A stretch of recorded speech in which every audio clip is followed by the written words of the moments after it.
कनौज के त्रिपक्षीय संघर्ष में आपका स्वागत है। यहाँ पर जो त्रिपक्षीय संघर्ष हुआ है वह सीधा सीधी कनौज के लेकर के हुआ है, क्योंकि कनौज एक संपन्न राज्य था जहाँ पर कृषि संबंधी जितने भी जो क्षेत्र थे वह काफ़ी उपजाऊ थे, जिस कारण से यहाँ पर सारे लोगों को नज़र उसी में बना रहता था।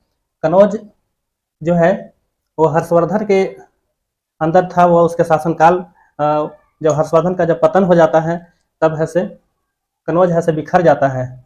उसके बाद जब हर्षवर्धन के बाद है से आयुध वंश के यहाँ पर स्थापना होता है। यहाँ पर दो भाई होते हैं, एक इंद्रायुध होता है, एक चक्रायुध होता है। दोनों आपस में बहुत झगड़ता है।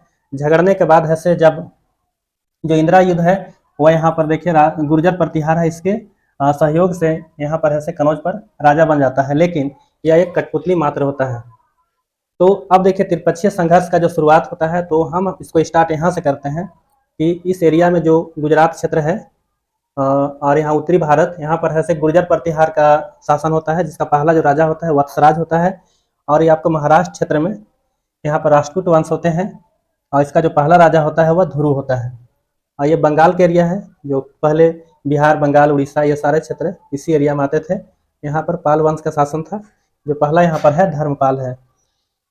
तब हम यहाँ देखते हैं कि त्रिपक्षीय संघर्ष स्टार्ट कैसे हुआ। तो सबसे पहले हमको ध्यान यहाँ देना है कि त्रिपक्षीय संघर्ष का जो शुरुआत होता है वह कनौज के लिए तो होता ही है, लेकिन इसका जो शुरुआत है वो आपको वत्सराज करता है। देखिए वत्सराज क्या होता है कि जब यह कनौज में अपना अधिकार कर लेता है, यहाँ पर ऐसे सत्ता परिवर्तन में या सत्ता को हस्तक्षेप करने में सफल हो जाता है, क्योंकि दो भाई लड़ते हैं तो इंद्रायुध को यहाँ से राजा बना देता है, ये सफल हो जाता है। लेकिन ये बात यहाँ पर धर्मपाल को भी महसूस होता है कि वहाँ पर वत्सराज है से अपना हस्तक्षेप कर दिया है।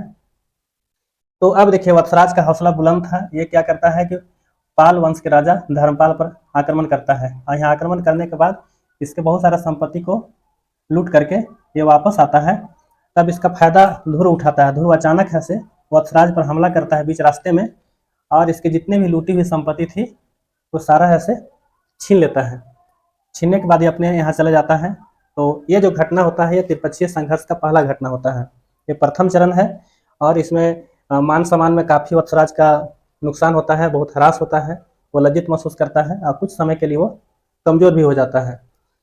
अब देखिए, क्योंकि जो त्रिपक्षीय संघर्ष है वो आपको 6 चरणों में लड़ा गया है, 6 चरण में युद्ध हुआ है। तो ये प्रथम चरण हुआ कि प्रथम चरण में वत्सराज है से धर्मपाल पर हमला करता है और लूट कर जब संपत्ति आता है तो ध्रुव है से लूटी हुई संपत्ति को लूट लेता है।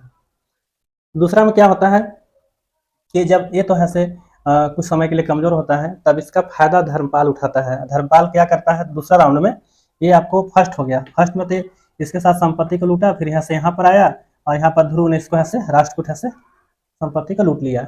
ये हो गया पहला स्टेप। दूसरा स्टेप में क्या होता है कि धर्मपाल जो है, धर्मपाल है से देखता है कि यहाँ पर इससे संरक्षण में है से यहाँ पर कनौज में शासन चल रहा है। वो शासन कौन कर रहा था, ये है से इंद्रायुध कर रहा था शासन, और इसका संरक्षण किससे प्राप्त था, ये वत्सराज से का था। लेकिन वत्सराज जो है फिलहाल कमज़ोर हो चुका है।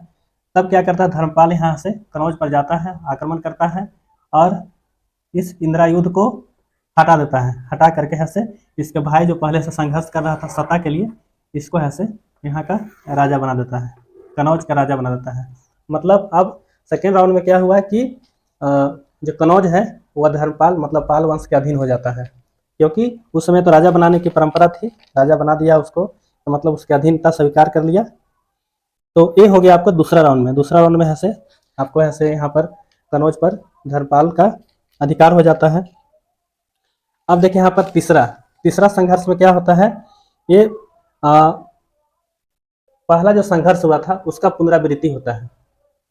पहला संघर्ष का पुनरावृत्ति होता है क्योंकि कनौज पर तो चक्रायुध का शासन प्रतिहार शासक बाणभट्ट के लिए चुनौती था। मतलब कहने का अर्थ ये है कि अब यहाँ पर वत्सराज नहीं है, यहाँ पर नागभट्ट आ गया। तो नागभट्ट जब आया तो देखा कि अपना राज विस्तार में करने लगा, तो फिर देखा कि कनौज हमारा पहले अधीन था और यहाँ का जो शासक था जो इंद्रायुध था, लेकिन ये धर्मपाल ने हटा करके इसको ऐसे चक्रायुध को यहाँ पर बना दिया था। तो इसके लिए बहुत बड़ा प्रतिष्ठा की बात थी। तो अब यह क्या करता है, इस प्रतिष्ठा को दोबारा पाने के लिए नागभट्ट जो है वो धर्मपाल द्वारा संरक्षित जो बहुत सारा, क्योंकि तो कनौज पर जब अधिकार किया तो जैसे यहाँ पर आगे ही बढ़ चुका था, सिंध हो गया आपको कलिंग हो गया, गंगा घाट हो गया, जो कनौज पूरे अधिकार कर लिया था धर्मपाल।